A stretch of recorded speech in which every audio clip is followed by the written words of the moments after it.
Bismillahirrahmanirrahim. Assalamualaikum warahmatullahi wabarakatuh. Nama saya Putri Marika Rohani dengan NIM 877640399. Saya PGSD, saya jurusan PGSD semester 7. Hari ini saya akan praktikum tentang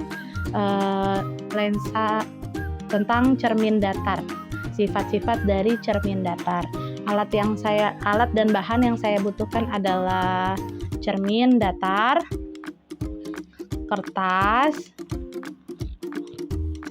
yang sudah dibolongkan, sisir, mistar atau penggaris, dan penyanggang untuk senternya. Senternya saya menggunakan dari handphone. Oke, baik. Yang pertama di sini adalah susunan lampu senter dan celah cahaya di depan cermin datar seperti gambar 77.1. Jadi ini ada cermin datar, ini nanti di tengahnya kita tidak menggunakan kertas dulu, di tengahnya ada celah cahaya yang saya buat dari kertas yang sudah dibolongkan dan lampu senter di sini nanti saya akan. Nah, lalu nyalakan lampu senter dengan baik. Jalannya berkas cahaya pada saat sebelum dan sesudah mengenai cermin. Nah, ini kita susun dulu. Saya menggunakan mistar 30 cm, jadi nanti posisinya ada di 15 cm.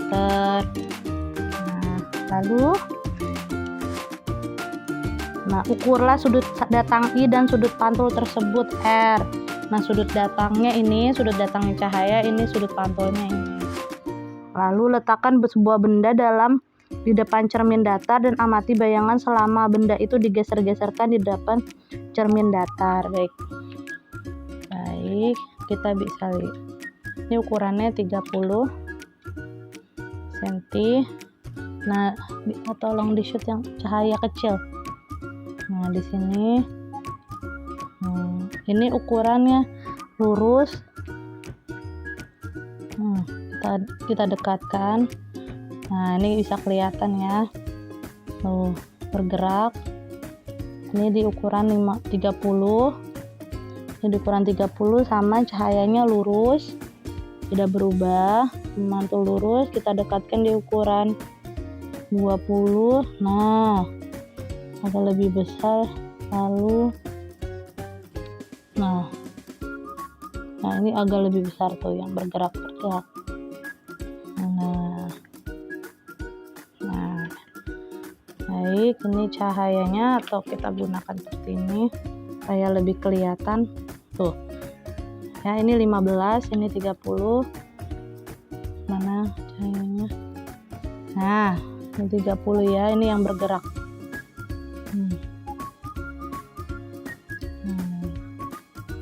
Ini yang kelihatan bergeraknya, yang cahaya yang kelihatan bergerak. Nah, cermin datar memiliki sifat yang unik dalam memantulkan cahaya.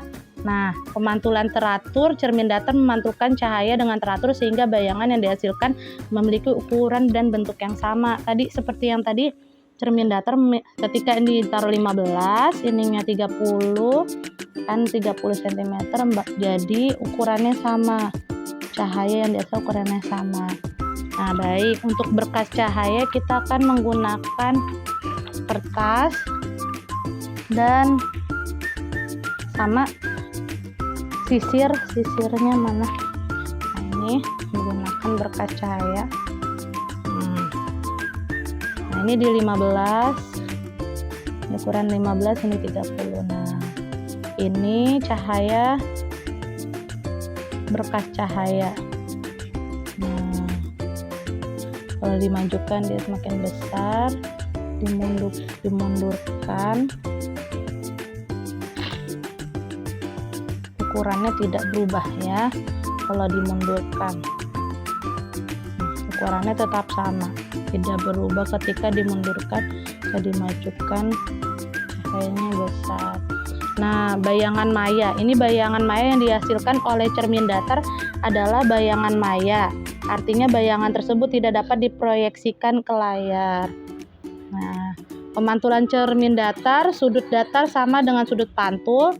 Pada cermin datar, sudut datang cahaya sama dengan sudut pantul. Pemantulan sempurna itu cermin datar yang memantulkan cahaya dengan sempurna sehingga dia tidak ada cahaya yang diserap atau diteruskan. Nah, seperti ini yang tadi tidak ada yang diserap atau diteruskan. Dia akan mencari celah untuk meneruskan cahaya dengan ukuran yang 15, ini 15. Ini ya. Bisa dilihat ya. Baik. Nah, rumusnya yang terkait itu adalah cermin datar itu theta I sama dengan theta R. Yaitu theta I itu sudut datang, tadi cahaya yang ini datang. Nah, sudut I itu sudut pantul dari cermin. Nah, sudah. Sekian dari praktikum cermin datar. Kita lanjutkan ke lensa cembung. Baiklah, kita lanjut ke praktikum kedua, yaitu praktikum tentang lensa cembung. Nah, alat dan bahan yang saya sudah sediakan adalah kaca pembesar yang termasuk lensa cembung, lilin, dan medianya kertas, majalah pantus, serta mistar atau penggaris. Jadi jarak antara penggarisnya 30 cm, kertasnya di 30, lilinnya di 15, dan nanti arah datangnya pantulan di sini di angka 1. Baiklah, saya jelaskan sedikit, yaitu lensa cembung adalah jenis lensa yang lebih tebal bagian tengahnya daripada bagian tepinya. Jadi lensa cembung yang saya dapatkan itu di kaca pembesar karena lebih tebal, bagian tengahnya lebih tebal daripada bagian pinggirnya. Nah, kita akan melakukan praktikum. Yang pertama itu nyalakan lilin dan amati dengan baik jalannya berkas cahaya pada saat sebelum dan sesudah mengenai cermin cembung. Baik, yang ini di angka 1 ya. Belum kelihatan di angka 1-nya. Oh, ini nih di bawah, maaf ya. Yang bergerak-bergerak. Kelihatan gerak-gerakan nih bagian cahayanya yang ini ya. Nah, kita maju ke angka 5. Nah, kita dekatkan lagi, makin pecah. Ya, ini kalau kita maju mundurkan bisa terlihat ya. Baiklah, nah sifat lensa cembung ini itu memperbesar objek. Lensa cembung dapat memperbesar objek, bisa dilihat memperbesar objek dengan memfokuskan cahaya. Kita fokuskan cahaya di sini, maka semakin dekat tuh semakin besar. Nah, konvergen yaitu lensa cembung memiliki lensa cembung bersifat konvergen, yaitu artinya dapat mengumpulkan cahaya dan memfokuskan pada satu titik. Nah, ini tuh. Yang kelihatan ini yang bergerak difokuskan pada satu titik. Nah, lensa cembung ini digunakan untuk berbagai aplikasi seperti kaca pembesar, mikroskop, dan teleskop. Nah, ini bayangannya bersifat nyata. Bayangannya bersifat nyata jika objek berada di luar fokus lensa DU kurang lebih dari F. Maka bayangan yang dihasilkan adalah bayangan nyata terbalik dan diperkecil atau diperbesar.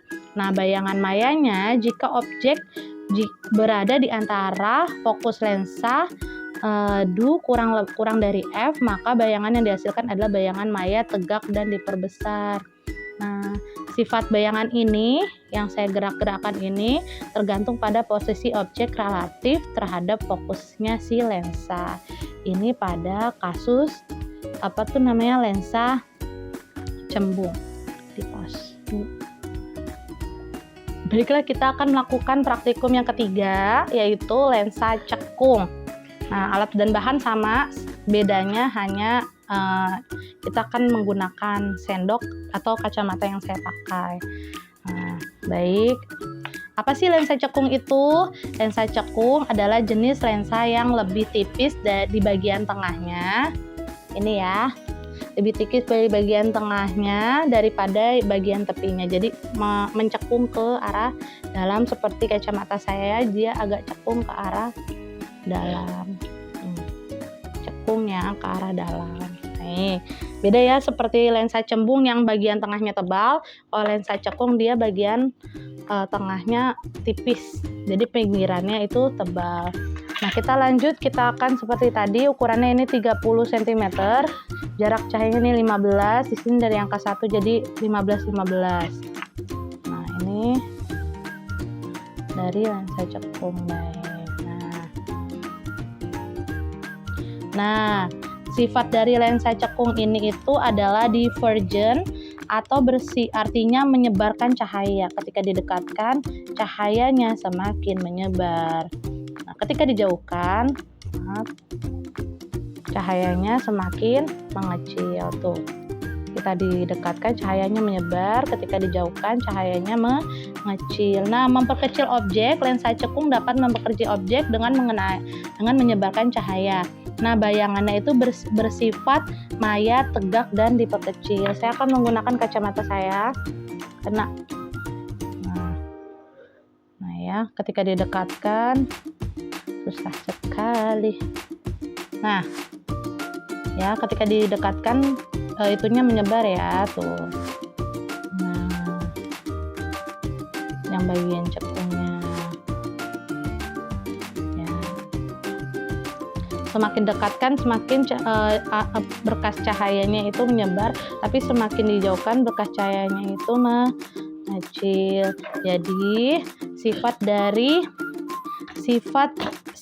dari cermin cekung adalah maya, tegak. Nih, yang tadi maya, tegak, dan diperkecil. Itu terjadi pada berbagai aplikasi seperti kacamata yang saya gunakan, pada rabun orang jauh atau sendok, atau bagian cekung wajan, sendok, dan lain sebagainya. Sekian praktikum tentang cermin datar, sifat-sifat cermin datar, lensa cembung, dan lensa cekung. Wassalamualaikum warahmatullahi wabarakatuh.